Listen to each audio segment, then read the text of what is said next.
Hello,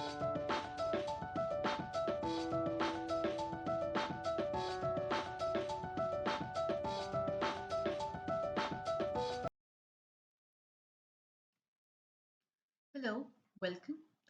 In the previous lecture, we discussed the interstate relations pertaining to the water disputes. In this lecture, we're going to talk about interstate relations pertaining to interstate councils. Now, this is one of the most important aspects of interstate relations. You see, we're understanding this entire concept under the importance of federalism. So federalism is basically what? Federalism is basically cooperation, coordination or harmonious relationships between the center and the states.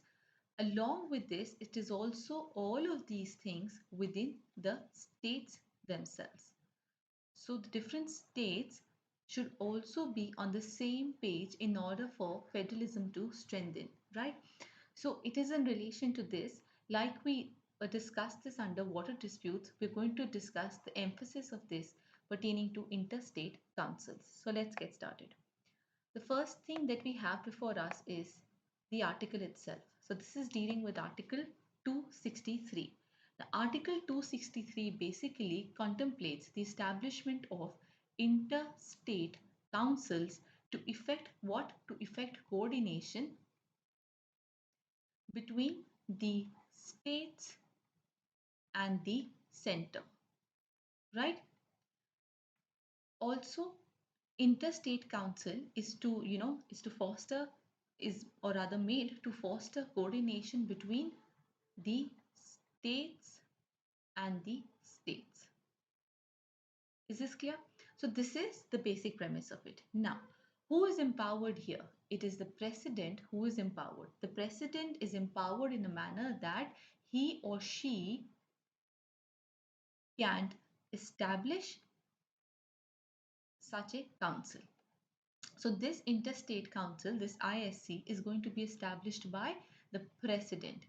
The president is empowered under Article 263. Now we are understanding basically the entire Article 263, all the important points pertaining to it, we'll discuss one by one. So the first is that it is the president that is empowered to establish such a council if the president thinks that this is going to serve what public interest is going to be served. The purpose behind setting up of these interstate councils is just to ensure that the public interest is served, right? The public interest is going to be served by the establishment or by the setting up of interstate councils, right? So this is the entire purpose here.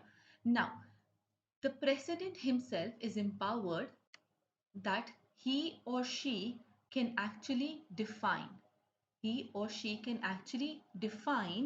duties of these ISC. That is, he or she can define the duties of the interstate council. Okay, what are these duties? These duties are simply that are going to be performed by the council concerned, and its organization, its procedure. So this is something which is set by who? By the president concerned. And why is the president empowered here? Because the Article 263 in the Constitution of India is empowering who? The president, right? So any dispute amongst the center and the state, any dispute simply amongst the states themselves. So investigating that, discussing that, discussing the subjects which are common to both the center and the states, discussing the matters which are common to, let's say, two or more than two states, offer simple better coordination between the center and the states themselves. What is the provision here? Article 263 of the Constitution of India says that the president is empowered to set up an interstate council, right? This is the bit that Article 263 talks about. Now, even though I'm saying, even though the president here is empowered that he can, he can basically tell that these are the duties that are going to be followed by the ISC, right? ISC, I'm telling you again, is Interstate Council. We'll be using the abbreviation of it. It's Interstate Council only for the rest of the lecture. Now, even though the president is empowered here that he's going to assign these duties, read this. Article 263 in itself specifies these duties. So there are, there's a specification of these duties that are present within the Article 263 itself, right? So these are basically inquiring into and advising upon disputes. Okay, now these disputes, like I told you, may arise between the center and the states and also between the states, right? Then the second is investigating and discussing the subjects, in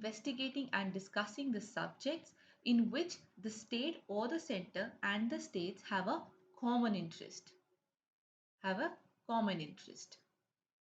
You see, the simplest way that you can understand this is that this entire thing is being set up just to ensure this bit. So any of the duties that we're going to read are going to be for this combination itself. It is either going to be for better coordination between the states, or it is going to be for better coordination between the center and the states, right?